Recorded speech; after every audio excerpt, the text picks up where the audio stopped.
"What's the worst one you've seen?" Jacob asked, lying next to me with binoculars in hand. The young man had spent most of the trip moaning about the drizzly weather of mid-Wales, so it was good to hear him sound a little interested in the work. "Hard to say," I replied. "You know those big beach umbrellas?" "Yeah. I saw one of those get blown into a kid's birthday party once. The old man goes up to pull the cord to stop it from knocking a few tables over, and next thing he knows, it's wrapped around him and he can't get out. So his wife goes to help, and then a brother and a cousin." I shrugged. "Mimics don't normally get exposed to so many people. It would be like dropping a lion in an industrial meatpacking factory." "What made it so bad?" he asked. "Did it just eat a lot of people?" "Yeah, kind of," I said. 6 adults and 3 children. Thing is, that mimic would have been lucky to get 1 meal a year naturally, so, well, it ruptured. Whole thing just burst, and it injured itself. By the time we got there, we found it wounded in the pool, screaming like a banshee, while it fought against all that food it refused to let go. The kids were already halfway to soup, but some of the adults were still alive and screaming. It was like watching slow-cooked ribs fall apart underneath the fork. "I see why that's bad," he said, momentarily falling silent as he pictured the carnage for himself. "Are umbrellas common?" "Anything that moves in the wind is a candidate, because some mimics use the weather to change up their hunting grounds," I said. "Of course, it ain't ever that simple. All we can really do is look at reports of missing people and follow up. They're patient, that's for sure. Any as big as this fella," he said, gesturing to the chapel on the plains below. "I've heard rumours," I replied, "from some of the old guard, back when the world was bigger and there were less people to fill it. I guess it was easier for these things to hide back then. We have a few reports from old sailors about things that may have been mimics. Shipwrecks that glittered with gold and the promise of loot. No one can say for sure. The information age has hit these things hard. And of course, we've hit them harder. But no, personally, I haven't seen anything like this before." "Damn weird," he muttered, eyes straining to pick out the faint hint of motion that drove the chapel forward. "Moves so slow you barely see it." "About that," I said. "Let's get in for a closer look. I want to know more about how this thing locomotes." The ground was porous, like someone had gone over it with 1,000 knitting needles, punching holes straight into the ground. Curious, I took a piece of thin wire filament out of my toolbox and unspooled it into one of the openings. When I pulled it back out, it measured 6 feet long. "Well, that explains the locomotion," I said. "Reminds me of a starfish." My apprentice was stood behind me. I could feel him anxiously glaring at the chapel. He'd been nervous the whole time we were walking towards it. "It stopped," he whispered. It's looking right at us." I'd be lying if I said I wasn't a little creeped out by the way the building slowly rotated to face us. Maybe it was just the way the door and the windows lined up, but I couldn't help but see its facade as a face. Not an evil one, either, just a stupid one, like the kind of face that sucks a mollusk out of its shell deep in the ocean. A mindless piece of evolution driven by hunger and nothing else. Minds like that don't have malice. Resisting them or pleading with them is like begging the wind to change direction. Slowly, the church began to advance. "That isn't right," I grumbled, standing upright as I urgently began to put my things away. "What's it doing?" he asked. "What do you think?" I snapped. "It's hunting us." "You said they were ambush predators," he cried. "You said they'd never actively hunt a person.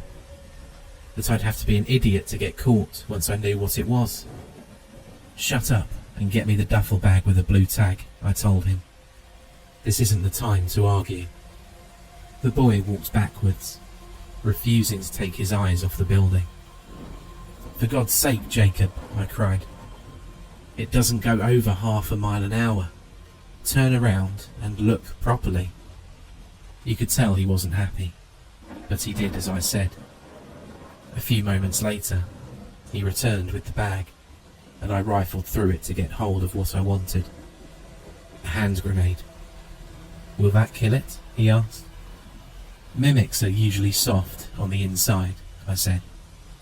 "But honestly, I don't know. Never killed a building before."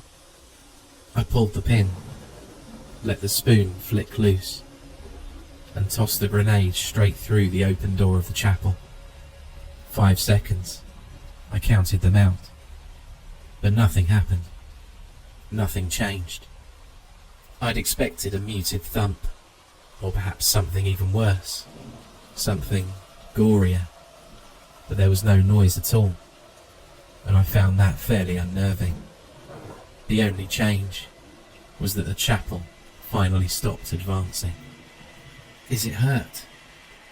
"If the grenades went off, it has to be hurt," I said. "Then again, does it look hurt?" The building rotated 90 degrees and began to grind slowly away from us. Behind me, Jacob began to whoop and cheer with joy. "Take that," he cried, but I didn't feel so confident. It was unlikely we would lose the chapel and have to find it all over again. The desert of Wales describes an enormous expanse of arid, stony land, unsuitable for anything except grazing. It wasn't a literal desert. If anything, it never stopped raining. There just wasn't much around to see or do, outside of a few lonely buildings and abandoned quarries. Most plant life consisted of hardy lichens and fuzzy moss, along with dense thickets of bristling grass. It was hilly, for sure, but I didn't think we had to worry about a building sneaking up on us, so I didn't bother giving chase once the chapel moved away. Instead, I sent us walking north to a nearby campsite, where a few hikers had first reported it eating all of their friends. Jacob was less inquisitive now. He hadn't liked seeing the chapel up close, and truth be told, neither did I. Most mimics I'd encountered were small. Estimates from other field agents like myself had them as typically no larger than 12 kilograms, subsisting on rats and mice and other vermin. They might nab a child here and there, and sometimes we get a real doozy, like a carnivorous closet in some ancient B&B. But the tabletop game image of mimics was desperately overblown, and I'd never personally laid eyes on anything like that chapel slowly grinding its way towards us. Mimics weren't animals, and they weren't plants either. To see one move around like that, I didn't like it. The campsite, once we reached it, sure as hell didn't help. When I'd heard about the hikers, I figured they were tricked into going inside the building, but the broken tents and pulped remains told us otherwise. At least 2 people had been crushed during the night. I could see that clearly from the collection of canvas and pureed flesh that lay on the outskirts of the site. They were the first victims, I'd been told. Just like the tracks I'd seen before, their deaths had been achieved with what looked like thousands of knitting needles punching through rock and soil, and in this case, bone and muscle and fat and skin. They must have been sleeping, I decided, when the chapel simply rolled over them with glacial slowness. As for the others, that wasn't so simple. Tents were slashed and pulled apart. Bones, still pink and wet, lay scattered around the fire. This looked more like the work of a pack of dogs than a mimic, who usually left little behind, except for bleached bones so clean you could mistake them for some kind of museum display. They must have tried to help each other, I said, as I counted out the 5th rib cage. Like that story I told you about. That's the only way I've seen mimics rack up this kind of body count. They trap one guy, and his friends come to help, and it just escalates. Most of them inject digestive enzymes like an arachnid. Sometimes that includes a few basic poisons that act on the nervous system. That could account for it, maybe. Jacob didn't respond, at least not to my question. I stayed crouched where I was for a few more minutes, staring at the carnage, before he spoke up. It crushed their skulls. What? Look, he replied, holding up a pile of bone chips in his cupped hand. Slowly, he let them all fall through the cracks in his fingers like sand, until a few larger pieces remained. He took one and passed it over, and I instantly recognized the bridge of a nose. They're all here. It crushed them, practically ground them into powder, all in one place as well. It's almost ritualistic. No, it's not, I replied. Mimics don't do that. They don't think, and they sure as hell don't do rituals. So how do they know what to imitate? Come on, I snapped. Let's get back to the car. You didn't answer my question, he said, and I could tell he'd been working up the courage to challenge me on this for the last hour of the hike. What question? How do mimics know what to imitate? He asked. Well, they don't reproduce, if that's what you mean. What do you mean they don't reproduce? They don't screw. They don't lay eggs. They don't even grow or gain weight after feeding. They're not animals, so they don't reproduce. On top of that, we have records of things that weren't mimics becoming mimics, I replied. A car, for one. There was a closet in the London Natural History Museum that most definitely was not a mimic on the 9th of July 1991, but which still proceeded to eat 3 janitors by the 13th of August that same year. There was a brief moment of silence before Jacob's voice suddenly rang out across the windswept plain. What? He cried. Are you telling me these things just appear? Don't know, I shrugged. Not my job to know. That's a different department. But yeah. Things. Everyday things can, apparently, just turn into mimics. So, like what? My backpack could become a mimic? At any time? Maybe, I replied. What you should be worried about is so can your dog. So can you. It's rare, but it can happen. Sometimes they don't even know. It just... boom. It just happens. You wake up, and your wife isn't there, and you don't know why. But you suddenly have a funny-looking scar on your chest, and your stomach won't stop rumbling. I think we have 3 in containment at the moment. One of them swears someone did it to him. Is he lying? Deluded? Who knows? This time, Jacob didn't respond. We walked the rest of the trail in silence, while he wrestled with the implication of what he'd just learned. There is, at any time, probably less than 50 mimics in existence. But once you realise that there's nothing stopping one from popping up in your cereal box, or taking over your car, or your bed, yeah, it can get a little tough to sleep at night. Maybe I shouldn't have dropped it on him like that, but my own nerves were playing up something awful out on that stony trail, and I just wanted peace and quiet. Already the sun was starting to dip, and the sky was full of greying clouds. We'd enjoyed some fairly decent weather so far, but now it looked like our luck was running out, and for some reason, I didn't much fancy seeing that damn church coming at us, while hidden behind the night and a slate of grey drizzle. Instead, I focused on settling down for the night in that kitschy little bed and breakfast we'd scouted on our way up. Sure, we had a long drive ahead of us, but I was thankful the walking part of the day was over. Oh, how wrong I was. At first, I thought we'd reached the wrong patch of gravel because, as I crested the hill, I quickly noticed that there was no sign of my car's roof. But no, I realised the trail was recognisable. That tree in the distance was the same one I'd made a note of when we parked up. Has the car been stolen? I wondered incredulously. Surely not in a place so remote.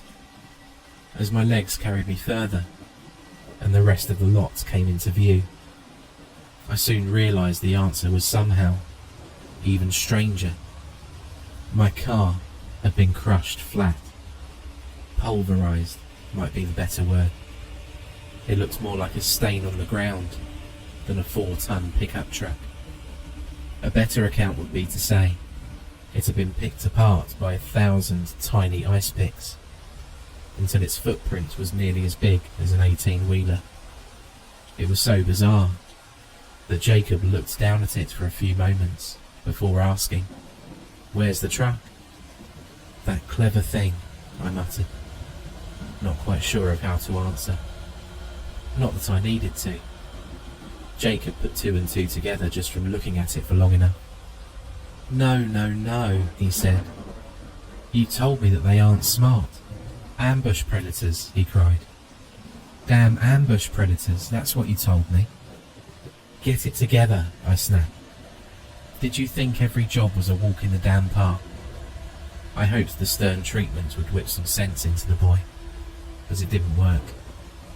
Instead of calming down, Jacob began to cry and swear and shout all sorts of abuse at me before falling over himself and landing on his arse, tears brimming in his red-rimmed eyes.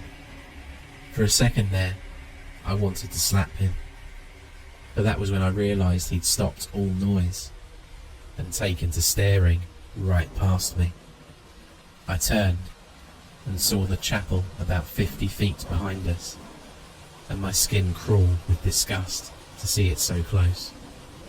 Its motion was so silent as to be a whisper, and my brain rebelled at the idea that this thing was looming larger and larger.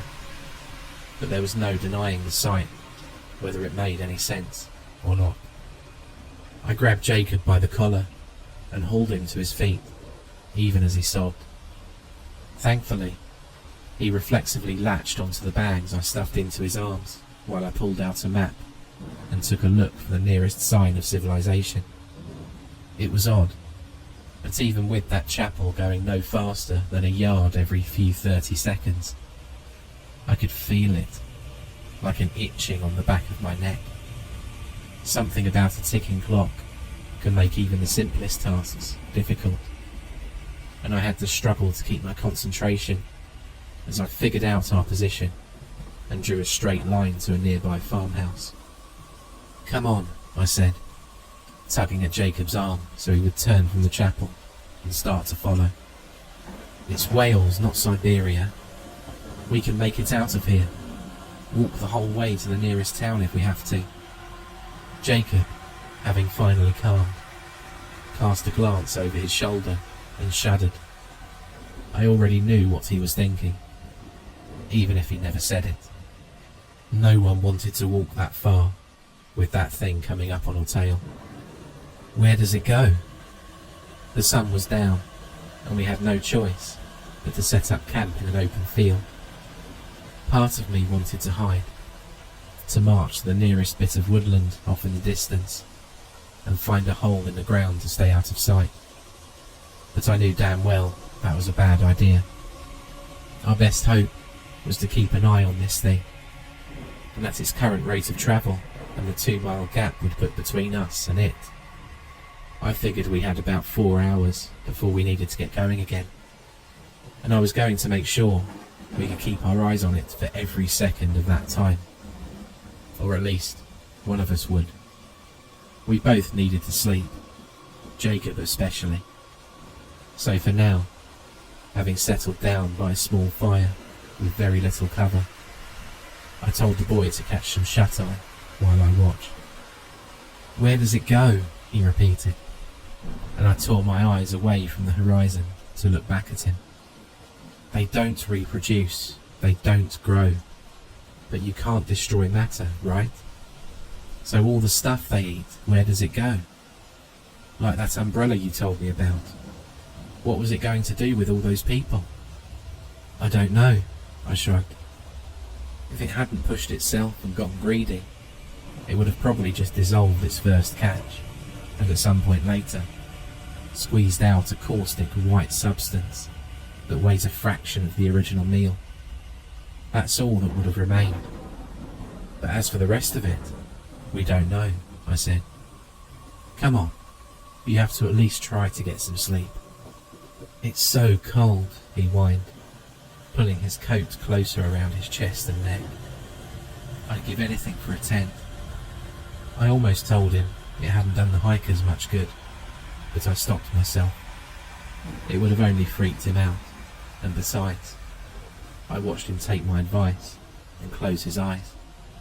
When I looked back, the chapel had disappeared. For a second, it made the breath catch in my throat, but the shock didn't stick around for long. I'd known for a while that the chapel wasn't a simple thing. It had cut ahead of us all the way to the car, and trashed it. That was the kind of tricky behaviour you wouldn't even expect from an apex predator, like a bear or a mountain lion. I didn't much like it, and I started to wonder if this thing was going to get the better of us. Knowing what I did about mimics and how they fed, the thought of this thing catching us didn't make me feel like relaxing one bit. I found myself hoping Jacob made it through all of this. He'd asked a pretty astute question back there. Where does it go? I hadn't lied either. We didn't know. But that didn't mean we couldn't guess. And oh boy, the guys at the agency had guessed galore. The longest running theory was that we didn't just see mimics reproduce, but like a bad excuse. That was starting to fray the longer we held on to it. 90 years and counting, and not one example of a mimic being born in lab conditions, of us even finding the slightest evidence of that behaviour out in the wild. A nest, some eggs, anything. And why the hell didn't they weigh more after feeding? The more we documented them, and the more we learned, the more elaborate the scientists had to become in explaining it all. The second theory, the newest and what was soon becoming the most popular, was some kind of infection or fungus or something. We've dissected enough of these things to learn a thing or two. Hell, the boss back at HQ has a vivisected mimic pencil sharpener, preserved in amber, as a desk ornament. It's pretty neat. And what these dissections show is that mimics keep a lot of the original object. They splice nervous systems and strange discombobulated muscular fibres onto hard inanimate structures, and somehow it just works. As to why they seem to pick the right objects at the right time, maybe they don't. Maybe this thing's everywhere and it just needs the right conditions to flourish. Maybe your computer mouse is trying to turn into a deadly predator, but it just can't, because every time you use it, it agitates all those little microbial construction workers, and it all comes falling apart. But the smarter amongst you will realise this still doesn't answer Jacob's question. It might be the how, but it doesn't really do the why. I mean, after all, where does it go?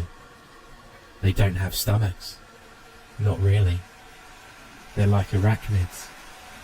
They suck this stuff up, and it just goes. Somewhere, we think. There's one more theory. People don't talk about it, not even in the agency. But I think push come to shove, just about any field agent worth his salt would admit to it being the most likely explanation. The scientist who came up with it disowned his own theory just a few days after first posting it to the message boards. But I always suspected it wasn't because he thought it was bad. He just didn't like it being tied to his name. Can't say I blame him either.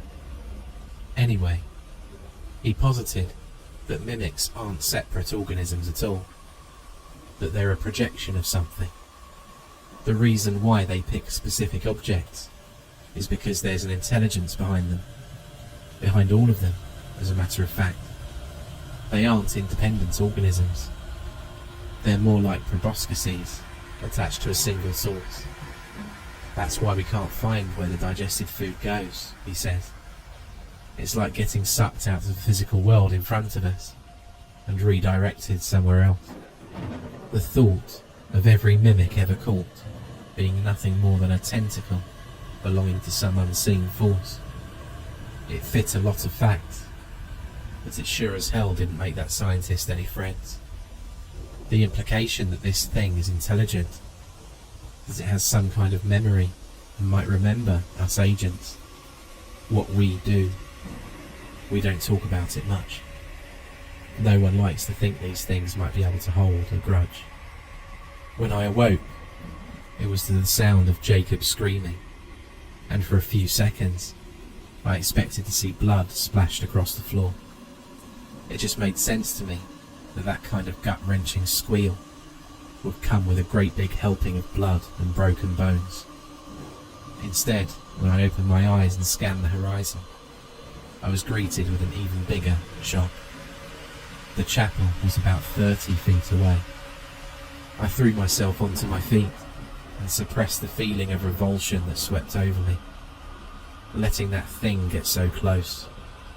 God, I felt like I'd woken up to a big fat hairy tarantula crawling right towards my mouth. All I had to survive were my wits and my senses, and I'd practically thrown both away by letting myself fall asleep without first waking Jacob to stay on watch. Still, no use giving in to hysteria, I decided. I stood where I was and caught my breath and calmed down, even as the chapel continued to grind towards us. Up close, that thing was almost grotesque. I don't know how to put it except that it was messy.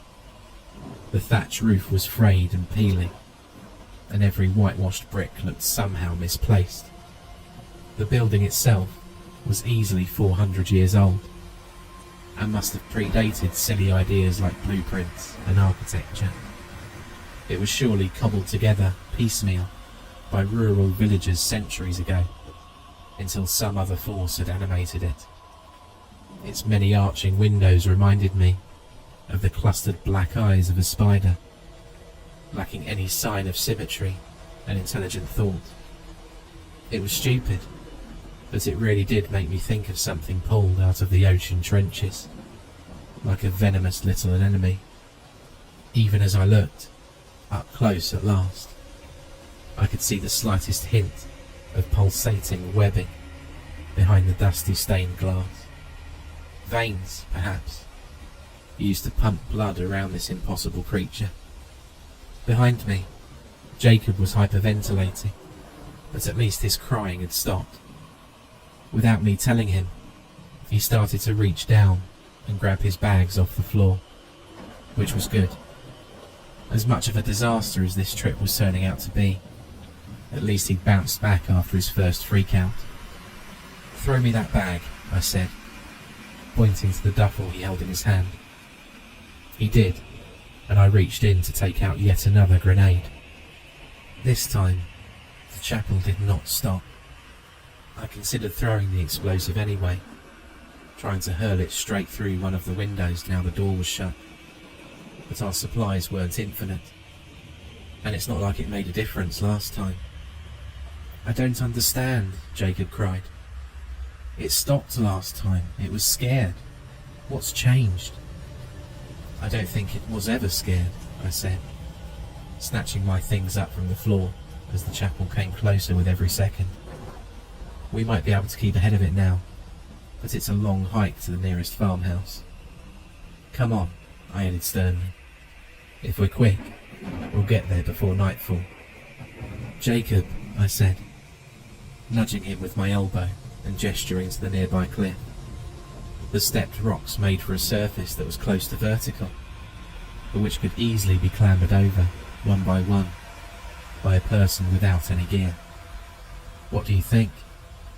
He glanced over at the chapel that trailed relentlessly behind us. It had not stopped for 3 hours, and neither had we.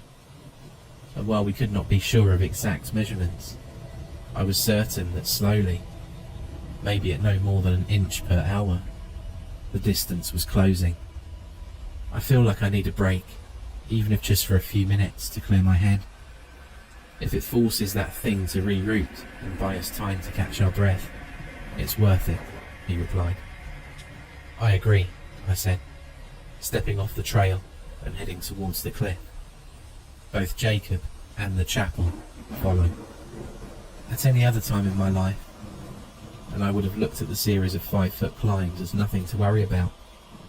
Scaling fences and gates is part of the job, and while I'm hardly an athlete, I'm not out of shape either.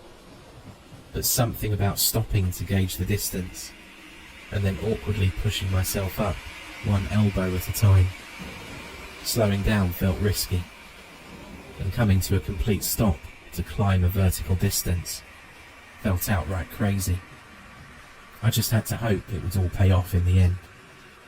Jacob caught up with me quick enough on the first little step. Without taking even so much as a breath, we both grabbed a hold of the next ledge and began to haul ourselves up. By that point, I was sweating and very clearly out of breath, and Jacob wasn't faring much better. But we'd already climbed a good distance, and I couldn't resist the urge to look back and see how the chapel would handle our diversion. I wished I hadn't. The chapel didn't even slow. It scaled the first step as easily as it moved across open terrain. How it did it, I can't be sure. It lumbered the front of itself up at a 45-degree angle, and then slowly went all the way vertical. Unlike us, it did not stop at each ledge. The flat surface was too small to factor in for something that size. And unlike us, it didn't seem to find fighting gravity remotely difficult. For a moment there, I caught sight of its underneath, and glimpsed the crawling mass of spidery legs that writhed over each other in an impossible swirl of glistening black. It repulsed me, like watching a starfish's 1,000 little suckers grope and fumble for purchase on a glass tank. Unlike Jacob, who had responded instantly to the chapel, I faltered as the thought of falling into that hive of clicking shapes paralysed me with disgust. It didn't last long, but every foot of distance mattered. Our plan had backfired, badly. The chapel had no issue with vertical surfaces, whereas we did. We had stumbled into one of the few scenarios where, if we weren't quick, that thing would quickly run us down. "Get your damn ass going," Jacob cried, and I snapped out of my mortal panic and rushed over to the next ledge. Without giving it too much thought, I threw my backpack away, along with any other supplies I carried, and dragged myself up and over the stony outcrop. I was barely on my feet when I heard the sound of my belongings being crushed. I only had one last ledge to go, and already Jacob was at the top of it all, reaching down to help. Fighting the urge to look back one more time, I ran and jumped and went to grab his forearm. My hand clasped firmly around his wrist, and together we began to haul me up while my feet scrambled for purchase on the stone. Along the way, my toes slid into a crevasse, and while it helped me push a little farther, it was uneven, and my foot slid too far down into the wedge. To my horror, When I tried to tug it free, it wouldn't come. "I'm stuck," I cried, surprised to hear myself sound so afraid. Jacob knew what to do. Both hands wrapped around my arm, he pulled it with all his strength and gave it everything he had. We both understood the situation implicitly. It was better to tear my damn foot off and let it slow us down by even a single second. It came free in the end, but not without injury. As I rolled over the final ledge and tried to crawl back up onto my feet, I saw I had lost the shoe and most of the skin along my ankle. "God, God, God," I hissed, tentatively reaching out to touch it. It needed dressing. It needed wrapping. It needed disinfecting.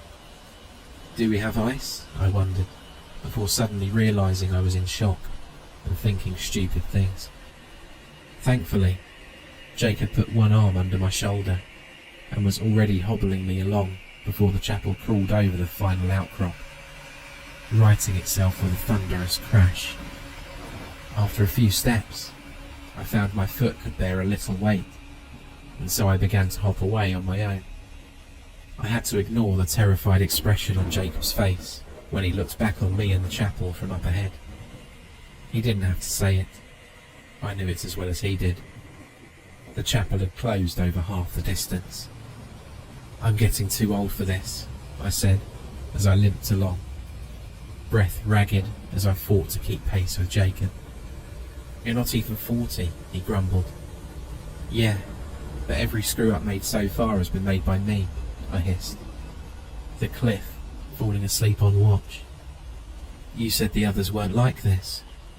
"They're not," I said. "Not even close. If you get out of here alive." I stopped myself from saying it, but the damage was done. The silence between us hung heavy for long enough to let me know that Jacob had absorbed that one little word and all of its hidden meanings. "Look," I said, "you don't need to worry about the job when you get out. There ain't nothing out there that'll bother you after this. You'll still need supervision, but you can rest assured you're personally up to the task. So you'll give me a good reference?" "Hell yes," I said, "best of the best." I wanted to broach the topic of how Jacob would contact the agency on his own, what passcodes to use, what names to ask for, but I could see he was still stressed, so I didn't push it. As it was, Jacob kept drifting ahead of me. Sure, I was putting in a good effort, but at best, I was only delaying the inevitable. Sooner or later I'd be caught, and it'd be best if the guy knew how to make arrangements, all on his own. "Do you still have that grenade?" Jacob asked. Surprisingly, I did, having returned it to my pocket and not my bag. Probably not the smartest thing to do, I figured. But then again, I might just prefer having a nasty accident instead of falling under that monster's tread. "Yeah," I said, "but it ain't gonna work. You know that, don't you? Whatever's in those doors, we can't touch it." "I'm not thinking about the doors." Jacob gestured to another rocky hill in the distance. "Another cliff," he said. "This one we'd have to go down. I know that thing went up nice and easy, but, I mean, it must be unstable going down one, right? What are you thinking?" "I'm thinking that thing will be vulnerable when it's sliding down a rock at a near 90-degree angle. We just need something to pry it loose." Going down a set of stepped cliffs was no easy feat with my bad ankle, but my urgency was such that I didn't mind basically falling the several feet down each one and landing on my hands and knees. It hurt like hell, and on the second one, I knocked my head so hard I wanted to roll over and be sick. But it was better than the alternative, and even as I fumbled to reach the third, the chapel crested the highest ledge, and its shadow fell across me. "You ready for this?" Jacob asked. He was stood up, grenade in hand. having waited anxiously for me to catch up 2 ledges down. "You said 5 seconds, right?" "Yeah, I'm ready," I said, like I was somehow impressive. My part in the plan involved crawling as hard and fast as I could down each rocky step, while hoping to hell I didn't perish. It was Jacob who had to wait until the chapel was as close as possible before plopping the live explosive on the shelf above and legging it just like me, hopefully avoiding any injury. Truth be told, calling it a plan might have been a little bit generous, but you have to understand, we hadn't been able to stop or even think for more than a few seconds at a time. The chapel came onwards, and as soon as I heard the flick of the pin, I began to move, lowering myself feet first while I anxiously counted to 5 in my head. Soon enough, Jacob followed after me, and to my amazement, grabbed my collar with one hand and hauled me alongside with him. It was an incredible feat of strength, even if I wound up breaking 3 ribs and a fair few fingers, as we both basically underwent a controlled fall. I can't say how far we got, or whether we were protected by the rocks or distance, or what. But after what felt like a painful eternity, there was a muffled thump, and we both looked up to see the chapel leaning forward at a strange angle. Damn. I think it was me who said it. From the looks of it, the plan had worked, and the enormous building had lost whatever grip it had on the stone, and was now beginning a headfirst plunge down its jagged rock face. But we had neglected to consider that we were right in the damn thing's path. I considered tucking myself into the rocky outcropping and hoping that the building would roll right over me without harm. But even just a fleeting glimpse of its blackened limbs flailing around in a desperate hope for purchase made me think otherwise. I could easily imagine those needle-sharp proboscises snagging my skin and dragging me down with it. Jacob, however, came through. He never stopped pulling me by the collar, and in the end he threw me sideways. I say throw, it was more like a tumble off to the side. But I don't think you can appreciate how hard it must have been for him to do. He saved my life in that moment, getting me out of the way so that the chapel went tumbling past, leaving both of us unharmed. By the time the dust cleared, we were both left bleeding and bruised, halfway down the rocky steps, looking at the chapel as it lay on its back squirming like a horseshoe crab stuck in the sun. It had millions of limbs buried under that floorboard, most as wide as needles, some as thick as a thumb.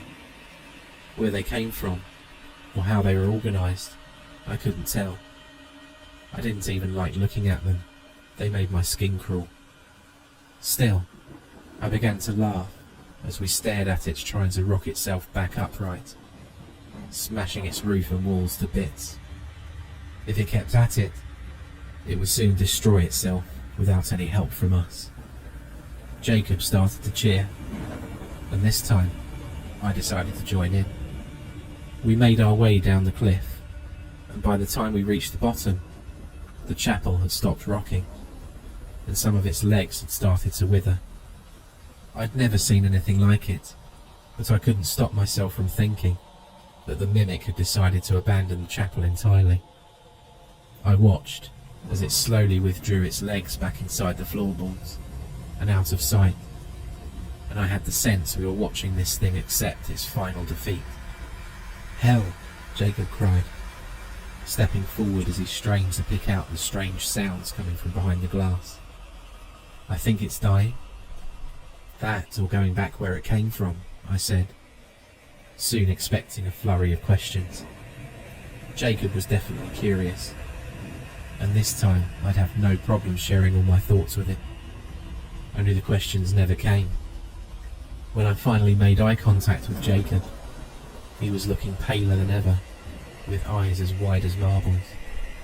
By the time I saw the pulsating web of flesh that crept around the back of his head, slowly flowing around his ears like melting silly putty, it was too late. There was a sound like a rubber band snapping, and he was snatched backwards, hurtling through the open door of the chapel like a sideways bungee jumper. He'd been grabbed from over 100 feet away. Whatever had happened, it was the mimic's final act. As the door slammed shut, it folded the last of its legs up into its insides, and all movement ceased. It was, and of this I'm incredibly sure, an act of spite. One that not only shocked me with fear, but left me feeling like my chest was going to crumple in on itself. I hadn't liked Jacob much at the start, but I would have been dead long ago without him, and he'd shown himself to have great potential. I'd already begun planning how I would help him rapidly rise through the ranks of the agency. With any luck, he'd have a career that lasted decades and took him right to the top. All of that was gone in less than a second, despite knowing him for less than a week. I'm not ashamed to say I cried. The chapel was brick and mortar by the time I returned with help. We traced it to some abandoned village years ago, and the researchers would go on to spend months poring over its tracks and hunting habits. Most of the evidence came from my first-hand account, and so I was taken out of field duty for well over a year, while being asked the same questions over and over again by slightly different people. It's weird to say, but I was celebrated. Jacob was awarded some posthumous medal, and his parents fed the usual made-up story about some kind of gas leak. I made sure they rigged the story, so it looked like he died doing something heroic, shutting down some valve before it blew up a few residential houses. Still, it didn't sit right with me that the true nature of what he did would never be known. Maybe that's why I'm writing this. I'm not sure. Since the chapel, I've been trying to get the agency to formalise the idea that these things can be intelligent. From there, I hope I might even be able to get them to acknowledge that there's even more to it than that. A lot of fuss was made over the mimic withdrawing, but it was treated as a kind of spontaneous death. I'm not convinced. It was like it went slithering back to where it came from. And what worries me is that I think it took Jacob with it, possibly even alive. I only tried once to go back into the field. My partner, an experienced guy like myself, made sure it was only a little job. Apparently some grad students were complaining about missing specimens in their secure pathology labs. We quickly traced it to one of the tunnels in the rat's habitat, the kind of thing no traditional scientist would ever consider looking at. But we knew. One glimpse at it, and the powdery white discharge all around it let us know. A simple job. Easy too. But it was the note I found, lying down in the matted sawdust that stayed with me. The handwriting was desperate, but I recognised it as Jacob's, nonetheless. "It's not eating our flesh," it read, "but it still hurts so bad."